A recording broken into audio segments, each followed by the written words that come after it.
আমার প্রশ্নটা হচ্ছে, বিগত সাল থেকে জনগণ রাজনৈতিক সাথে সম্পৃক্ত, রাজনীতি করে আসছে, কিন্তু মানুষ কিন্তু শান্তি পাচ্ছে না। 5 আগস্টের পর থেকে মানুষ চাচ্ছিল আমরা শান্তির জন্য একটা কিছু সংস্কার তৈরি করব।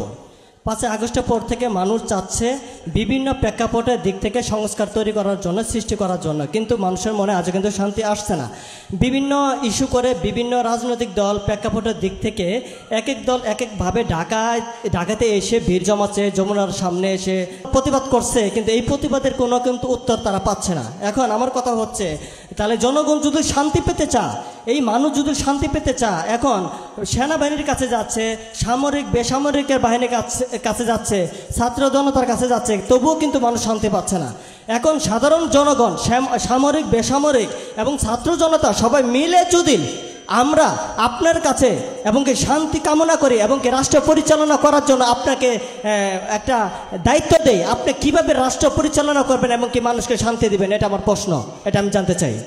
আপনার এই প্রশ্নটা অত্যন্ত খুব চিন্তার ব্যাপার, যে সবাই যদি আমাদেরকে প্রস্তাব দেয় হিজবুত তাওহীদকে যে আপনারা পরিচালিত করেন, দেখেন ব্যাপারটা কিন্তু রিসিপ্রোকাল বলে, ব্যাপারটা বলে না দ্বিপাক্ষিক, বাইল্যাটারাল, রিসিপ্রোকাল।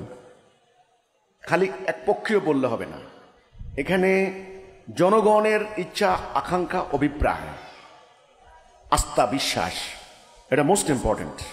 আবার যার উপরে বিশ্বাস স্থাপন করবেন ওনারও কমিটমেন্ট, উদ্দেশ্য, আশা, আকাঙ্ক্ষা সমান হতে হবে।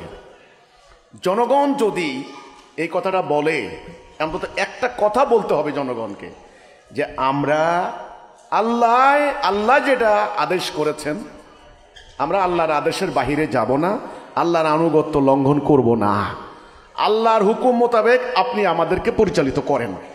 আপনি সেনাবাহিনীর কথা বলেছেন, ছাত্র জনতার কথা বলেছেন, রাজনৈতিক দলের কথা বলেছেন, তারা সবাই যদি অন্তত এই কথা যদি না বলে যে আমাদেরকে আল্লাহর হুকুম মোতাবেক আপনি পরিচালিত করেন, তখন গিয়ে হিজবুত তাওহীদ বলতে পারে ওকে আমরা প্রস্তুত, ইনশাল্লাহ আপনাদেরকে আল্লাহর হুকুম মোতাবেক পরিচালিত করব।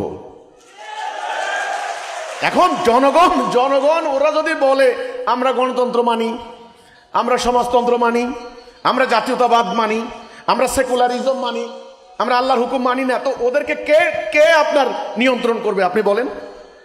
সম্ভব না। আসমান থেকে ফেরেশতা আসলেও পারবে না। কি আমার কথা বিশ্বাস হয় নাই? হ্যাঁ, এই জন্যে ব্যাপারটা রিসিপ্রোকাল, দুই দিক থেকে আসতে হবে।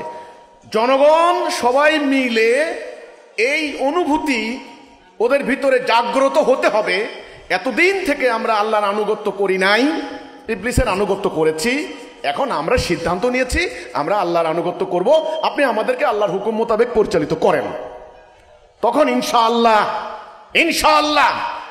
হিজবুত তাওহীদের যে কর্মী বাহিনী, হিজবুত তাওহীদের যে নেতৃত্ব, ইনশাআল্লাহ হিজবুত তাওহীদ সক্ষম এই জাতিকে পরিচালিত করার। কি আপনারা পারবেন না? পারবেন না? ইনশাআল্লাহ হিজবুত তাওহীদ পারবে, হিজবুত তাওহীদ পারবে ইনশাআল্লাহ। কিন্তু জনগণকে বলতে হবে আমরা আল্লাহর হুকুমের আনুগত্য করব। এখন আমি বলবো সুদ চলবে না, আপনি বলবেন আপনি কেরা, আমরা সুদ খাবো। সুদ যে কি মজা, কি মজা সুদ খাইতে খাইতে পেট এত বড় করছি, আপনি কোন সুদ হারাম, আল্লাহ টাল্লাহ মানি না। তখন আপনাদেরকে শান্তি দিব কেরা ভাই? কে শান্তি দিবে বলেন?